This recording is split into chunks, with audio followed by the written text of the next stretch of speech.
This ITTV update is brought to you in part by Newegg.com. Buy and save on electronics today. Visit Newegg.com now for jaw-dropping savings on close to 40,000 tech products. Once you know, you Newegg. Now, from the studios of Into Tomorrow in Miami, this is ITTV. Hey, tech fans, I'm your host, Dave Graveline. Welcome back. You know, cell phones have become a lot more handy these days than ever before. For example, do you wish you could control your car with it? Rob Almanza is up next with a very cool app and car alarm system that may just blow your mind. Dave, talk about technology making life more convenient. Your smartphone can now turn your car on, unlock the doors, open the trunk, and hit the panic button. Of course, I'm referring to the Viper SmartStart app. This is definitely one of my most favorite apps on my iPhone. I have a remote start system installed in my car, but sometimes I'm out of range and can't start it. Well, the Viper SmartStart that Dave has installed on his SUV with the Viper alarm system works from anywhere. Dave had me install the app on my iPhone while I was in South Carolina. His car was parked outside our studios back in Miami, and it worked. I was able to turn his car on from 700 miles away. How cool is that? I also hit the panic alarm just to mess with him a little bit. SmartStart is convenient because you can start your car from anywhere and have it warm up or cool down before you get to it. That's handy here in Florida where it gets very steamy. Another cool feature is the two-way confirmation of commands. It notifies you when your command was received by your vehicle or when it doesn't. That's always good to know.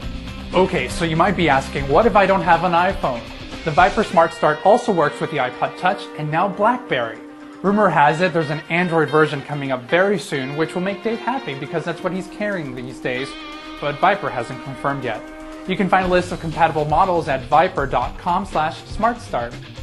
There is also a very high-tech responder remote with Dave's system that features Viper's advanced color remote, operating up to a 1-mile range, two-way security and mini USB charging port, and patented menu wheel, with a ton of additional features.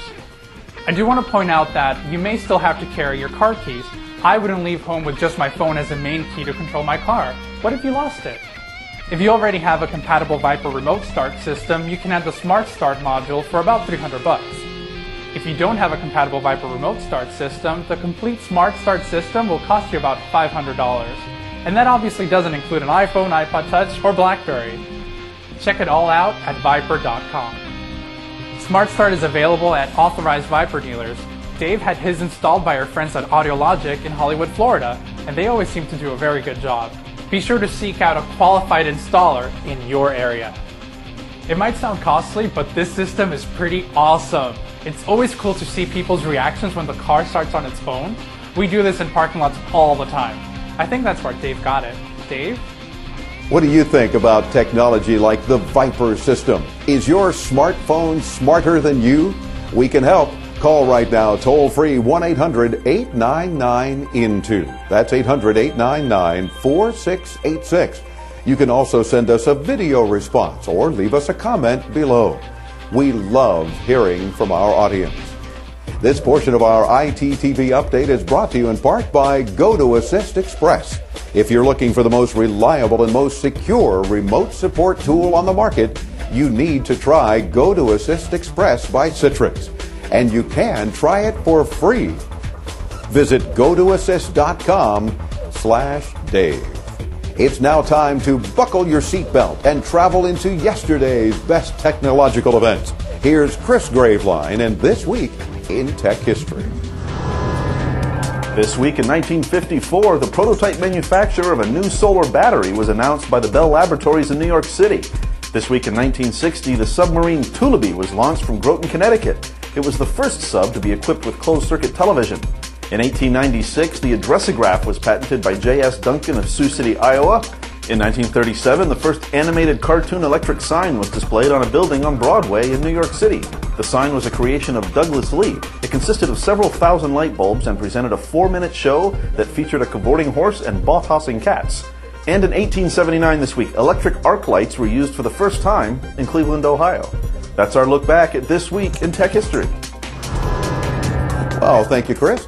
A couple of weeks ago, we introduced you to a special new feature called KidsTech. Our very own Caitlyn Gatrell is excited about the cool tech toys available for children and wanted to share some of her favorites with you. Here's a little welcome video she prepared on her own. Well, with a little help from someone you might be familiar with.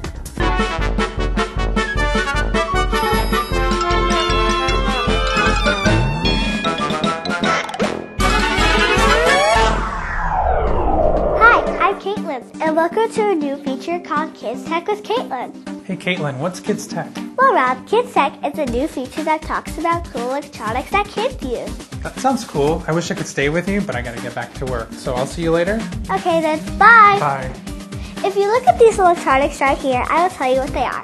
Wow, I just got the new Into Tomorrow app on my iPod Touch. Let's see what else I got.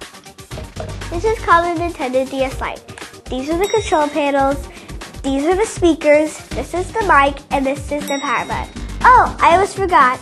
And this is where you put the games in. Have you heard of the new DS? It is called the Nintendo DSi. It is very similar to the DS Lite. It has the same controls and buttons, except the only thing different is the DSi has a camera.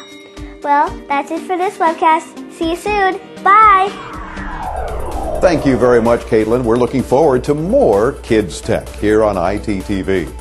That does it for us this week. Thanks for joining us and stay tuned into tomorrow. I'm Dave Graveline.